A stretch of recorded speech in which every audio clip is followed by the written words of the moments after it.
The version of you that you've been hiding. There is a version of you that you only visit in private moments, in the quiet before sleep, in the silence between thoughts, in the rare moments when nobody needs anything from you and you can just be. That version is more honest, more alive, more connected to what actually matters to you. And then the day starts, and you put it away. You become who you need to be for work, for family, for expectation, for a world that never quite asked who you actually are. And somewhere along the way, showing up as yourself started feeling risky. So you learned to manage how much of yourself you revealed. You became fluent in performance, skilled at giving people the version they seemed most comfortable with. And it worked. Life moved forward. People approved. But something quietly shifted. The gap between who you are in private and who you are in public started to widen. And maintaining that gap takes enormous energy. Energy that could be going toward building something real, creating something meaningful, becoming someone you actually recognize. So why do we hide ourselves? Because at some point, being fully yourself had a consequence. Maybe you spoke your truth and were dismissed. Maybe you showed your sensitivity and were called weak. Maybe you shared your dreams and were told to be realistic. Maybe you were simply too much for people who hadn't done their own inner work. And you learned the lesson. Make yourself smaller. Make yourself safer. Make yourself acceptable. But here is what that lesson cost you. Every time you betray your authentic self to manage someone else's comfort, you send yourself a message. That message is simple. Who I really am is not okay. And if you repeat that message long enough, you start to believe it. Not consciously, but in the way you hesitate before speaking, in the way you shrink in certain rooms, in the way you dismiss your own ideas before anyone else gets the chance to.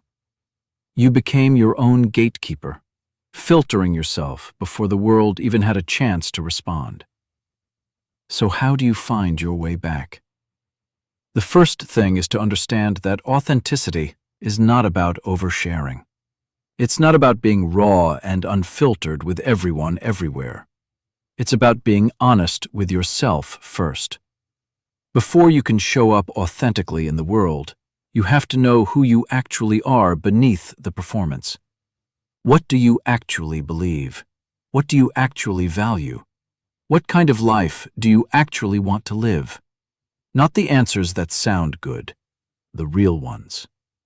Sit with those questions honestly, because self-knowledge is the foundation everything else is built on.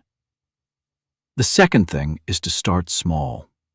You don't have to reveal everything to everyone overnight, but find one space, one relationship, one context where you allow yourself to show up more honestly.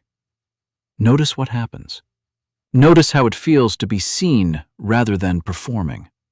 Most people discover that the response is far less catastrophic than they feared, because the people worth keeping in your life are not waiting for a perfect performance, they're waiting for the real you.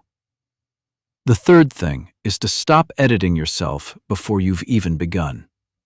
How many thoughts have you had today that you immediately dismissed? How many things did you almost say but swallowed back down? How many times did you know something but stayed quiet to keep the peace? Start catching those moments.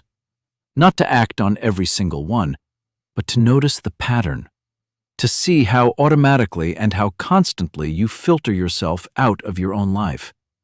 And then, slowly, deliberately, start letting more of yourself through.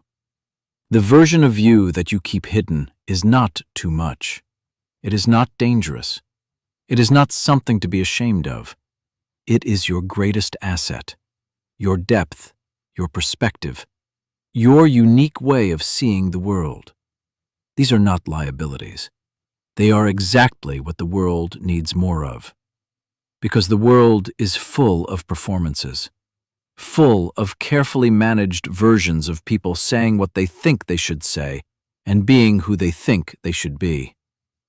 What's rare is someone who shows up real, someone whose words carry weight because they come from an honest place, someone whose presence feels like relief because they're not performing. That person changes rooms. That person builds real connections. That person creates things that last. That person is you, the version you've been hiding. It's time to stop hiding. Not all at once, not recklessly, but with intention, with courage, with the quiet understanding that the life you actually want can only be built by the person you actually are. Come home to yourself. Wake up. Unplug. You are Unplugged Mind, and this is where we wake up.